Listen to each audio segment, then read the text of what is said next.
Hey guys, welcome back to my channel. So we're just going to jump right into things. We have Shakina here, my wig head. She is near and dear to my heart. I know she's raggedy, but I just can't let her go. So she's going to be helping us make our wig today. I do have plastic bags on her and tape so we can have the same size head, which is 21 inches. So first things first, I picked up this cap from my beauty supply store. It's by the brand Q Fit and it was $2.99. I never tried it before, but I thought I would give it a go. So here we are. So I'm just giving you guys a closer look at the cap. It is a mesh cap, so it's going to be breathable, which is a plus. And it does come with adjustable straps, which is also a plus because I got a small head. So here's the front of the cap with this double-sided moon-shaped thing here. That's how you know it's the front. And we're just going to slide it on the wig head and get started. So I just want to show you guys the closure that I'm going to be using today. It's by the brand Shake and Go, the Ibiza collection, and it is in the color natural. They only had wet and wavy closures available. They did not have straight, so I had to get this closure in a loose, deep wave. But I was fine with that because I knew I was straightening it. The closure is in a 10-inch, and I picked this closure because the knots look super neat and tiny on them. It does say here that the closure is 100% hand tied, and it's a 5x5 lace closure, and I did measure it for y'all. It really is 5x5.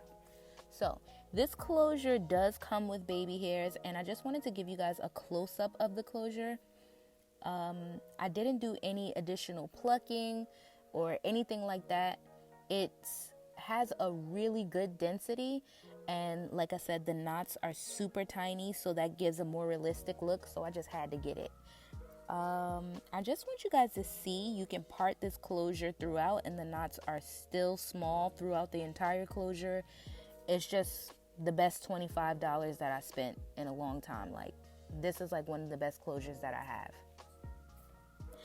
So I just want to show you guys the cap here. I did put some markings with a brown pencil on the cap just so I know exactly where I want to place my closure.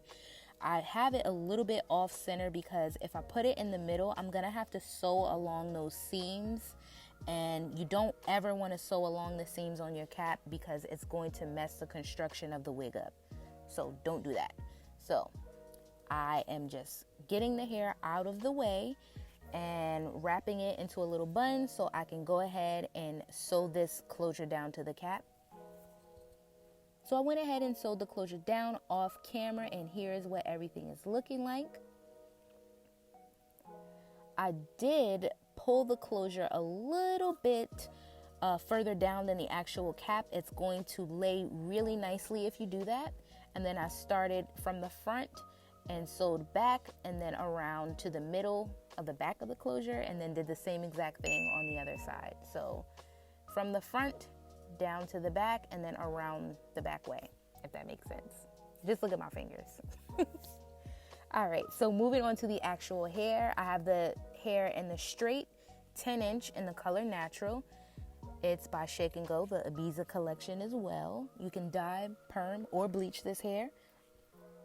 That's what the package says. And yeah, I'm just showing you guys what the hair looked like packaged. It was packaged really neat.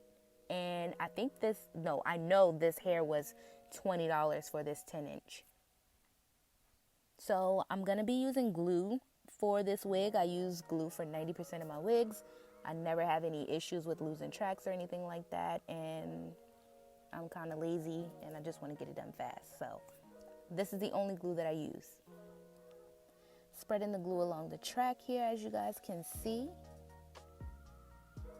And I slowed this clip down just to show you guys. I like to use glue to cap off the ends of the weft to help prevent any shedding that may occur. I just like to do that.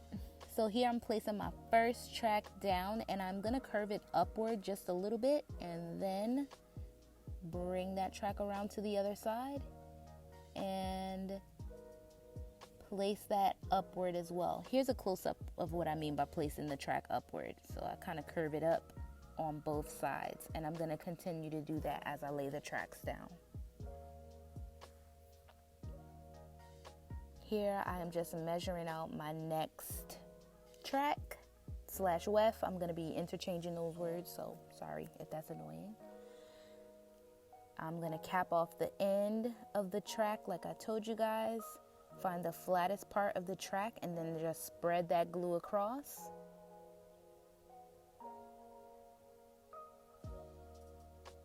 And like I said, I'm going to end the weft with the glue. Curve the track upward a little bit. I don't want it to touch the closure, but I want to get it close. And I don't dry the glue because I like it to be wet. So if I place the track wrong, I still have time to lift it up and put it where I need to put it, so I don't use like a blow dryer or anything. I just place it down and keep on stacking the tracks up. So when I curve the tracks, this is what it's looking like so far underneath. Then I'm going to keep laying the tracks. Here is what it looks like after I've finished one pack of hair. So right now we have the closure and just one pack of hair, and I need to get started on my second pack. Boom, we're done. Second pack is done. I used the entire 2 packs of hair to make this wig. All I have to do now is style and cut, which I'm not going to do on camera.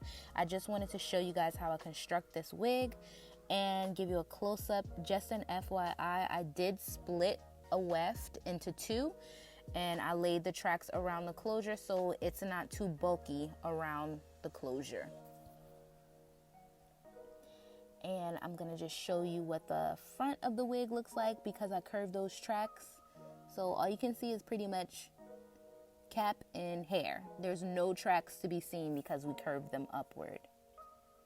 So I hope you guys can see that. And if you guys didn't notice, the hair is a little bit brown. Off camera, I did do a watercolor with the Adore's off black color, and it came out wonderful. I love this wig. I literally wanted to share this with you guys. Here is a picture after I did the watercolor. The closure is a loose wave, which is a really pretty pattern. If you guys are interested, that's what it looks like. Here is a picture of me wearing the wig because I love this wig. I still have this wig. I still wear this wig. This wig is everything to me. I love this little Bobbiana wig. She is the best. Easy, simple. I never glue her down either. I hope you guys enjoyed this video and I hope it was helpful. Leave a comment and I'll see you guys in my next one. Bye.